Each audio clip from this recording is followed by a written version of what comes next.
Good to see you all back. Lovely to see you all. Hope you've had a good summer.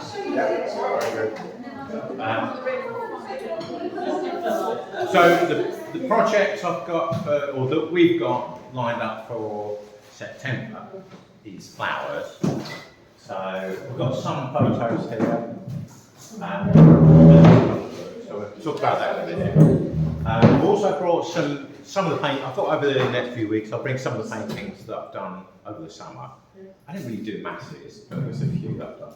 So these ones I was really fortunate to go on a boat trip with there was about 10 of us artists from Southend, and we chartered this a boat, a very big boat to be honest, and went out in the estuary. So these are the Mansell forts. So we basically had stopped at 3 places: the Mansell forts, the end of the pier, and the Mulberry Harbour. So we had about an hour to paint in each place. And we also went over to the other side to see the Montgomery, which is over in Kent, which is like the ship that's full of bombs that's under the water. But yeah, so these were the results of my day out. It was a fantastic trip. I think they're actually organising another one. It's quite a costly one. It was about 200 quid to go on, which included a meal at the end. But it's really a unique opportunity to paint on a boat.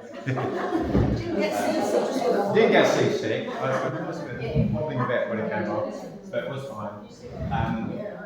As you can see, they're very quick, sketchy paintings though. But I wouldn't mind maybe doing some other work, perhaps based on them.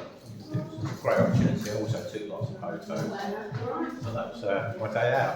Yeah, we set off at about 5 o'clock in the morning, just as the sun was coming up, the tide was going out. And then we got back about 3 o'clock in the afternoon.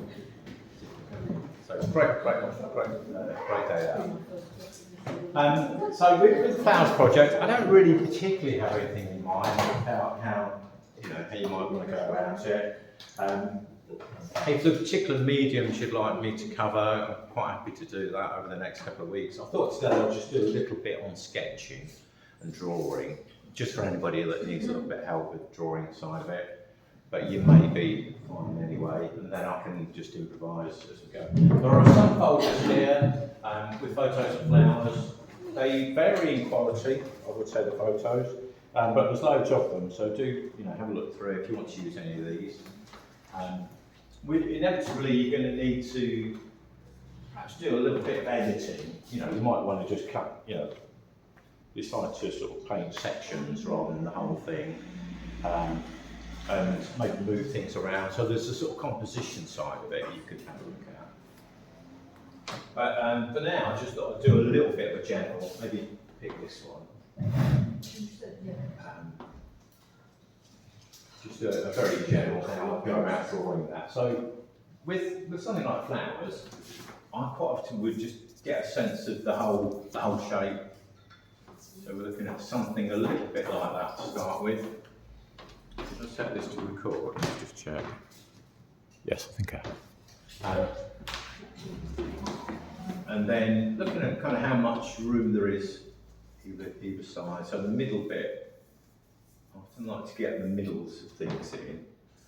So this is just a light coloured pencil, perhaps difficult to see for a minute, just to set out almost like the guidelines and getting the rough kind of shapes. So that would be roughly where I want to work. And then sometimes I find, it's really the character of the individual petals that I'm trying to get.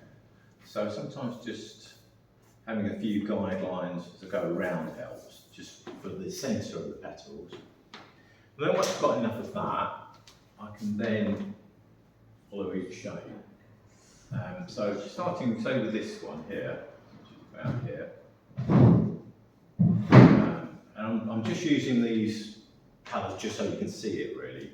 Just using a pastel pencil, which is just easy to draw with. And just really following the contour, the edge of that particular petal. That's coming down to there, and we've got a little bit of a gap before we start the next one. And that's coming up a little bit higher and slightly dented perhaps. This part of the petal is turning back, and then we've got this bit it's almost like a slightly deformed petal that, so you could choose to draw it as it is, or if you wanted to just kind of refine it and change the shape, obviously you're free to do that. If you find that bit, a little bit awkward shape. This one, got the curve there, so then actually the middle of the petal's about there, and then start from the bottom, that comes down, and it's a little bit wider here than it is there, so it's just trying to just pay attention to the character of the different shapes. So if you carry on in that vein, I definitely think some of the sort of planning, and as you go, you can do a little bit more planning out like that in the middle of that one. We've got one on its edge here, and this other one coming out about here. Come down to there. But I do find that taking your time at the beginning sometimes can really pay off.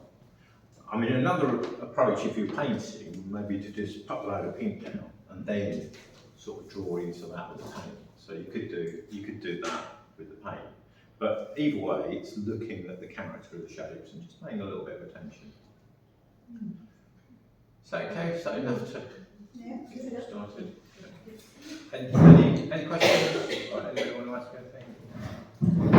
Yeah, so I was thinking like the demo, if I do a demo over the next, or a couple of demos over the next couple of weeks, I could perhaps try maybe a few different mediums, perhaps an oil one or a watercolour one. The other thing I was thinking was like with flowers, sometimes it's, you know, it might be within the context of a landscape or a garden. So it doesn't have to be flower portraits. Or it could be within a still life or something like that. So, you know, how do you want to interpret it? Okay, right.